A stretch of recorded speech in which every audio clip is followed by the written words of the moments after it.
Ana Francis, Felipe Cartelón le pusieron por ahí en algunos de los tweets.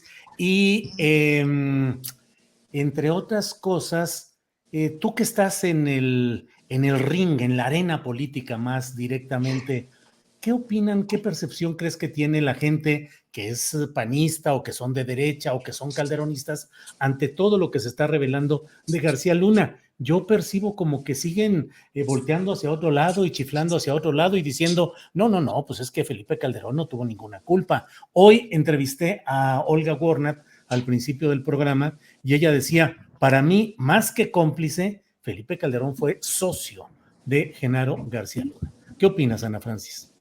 Pues mira, bueno, lo que pasa es que también es cierto que los del PAN tienen una buena capacidad como de seguirse derecho y no mirar todo esto que les rodea.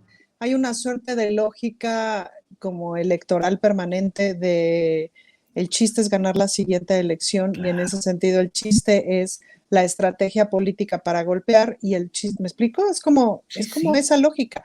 Ahora, lógica electoral permanente, sí. Lógica electoral permanente. Y además hay una cosa muy interesante que pasa con la falta de competencia y con la corrupción genera competencia, ¿no? Porque si tú contratas siempre a la misma empresa, o si los medios están pagados, etcétera, y tienen solucionadas sus cuestiones económicas, es absolutamente les es inclusive quién los ve, quién los lee, quién les compra el periódico, quién no se los compra, ¿me explico? Sino ya están dados, ya están sostenidos. Y eso genera, como generó en las telenovelas muchísimos años, como genera en muchas otras cosas, pues una falta de profesionalización. Entonces, quienes han hecho periodismo de veras, que no han pertenecido a estos medios, como es tu caso, Julio, como es el caso de tanta gente que vemos ahora a través de esas plataformas, etcétera, pues se hicieron mejores periodistas que aquellos que están en los espacios mainstream.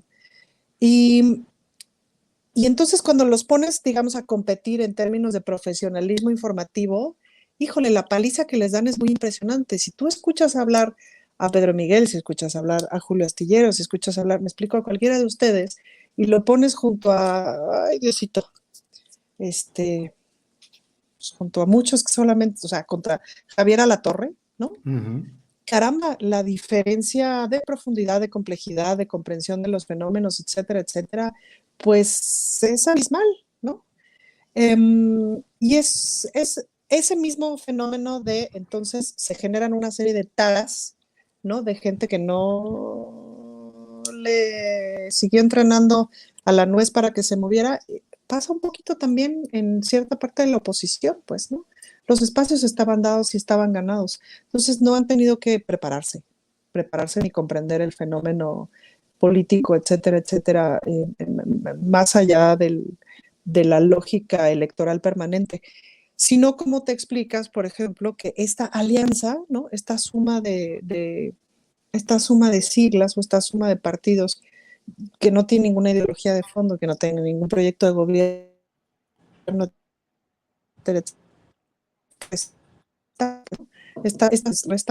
porque ahí hay una falta de preparación, Julio, literal falta de preparación, literal falta de complejidad, de profesionalismo, etcétera. Y pues eso es lo que yo veo, ¿no? Ahora que estoy en el ring, lo que yo me topo constantemente, sobre todo con el Partido Acción Nacional, es una falta de preparación y de complejidad en el discurso, en la comprensión de las ideas, en la comprensión de lo que significa ser oposición, del momento político y del momento democrático. No tienen altura de discusión, altura de argumentos, etcétera. Hacen, o sea, vacío. Gracias, Ana Francis. Ahora